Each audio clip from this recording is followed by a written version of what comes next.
So Jeremy, the panel before us was focused on healthcare. What's the difference from your perspective in handling a healthcare-related breach or a PCI breach or a state-involved breach? Maybe PII. I would say all of those are significantly different. And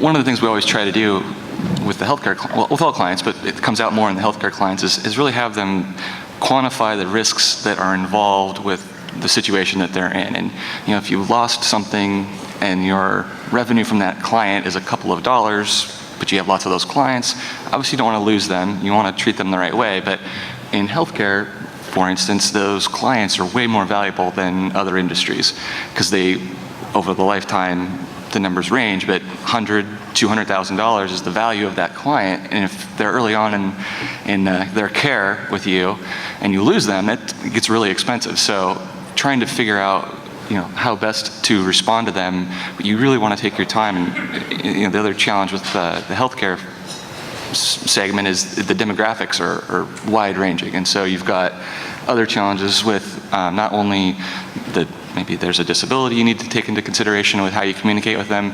There could be they're not alive anymore, they're a minor, there's language barrier, all these things that are sometimes components of one incident often get all packaged up into this one specific deal that is in healthcare just because of the type of data that's lost. It's such sensitive data, and it's, in many cases, it's everything. It's financial, it's medical, it's insurance, and there's just so many different complexities that could be a part of that incident that it really changes how you respond to it versus something that isn't necessarily simple. There's other challenges with a credit card or email type breach, so they need to be considered differently.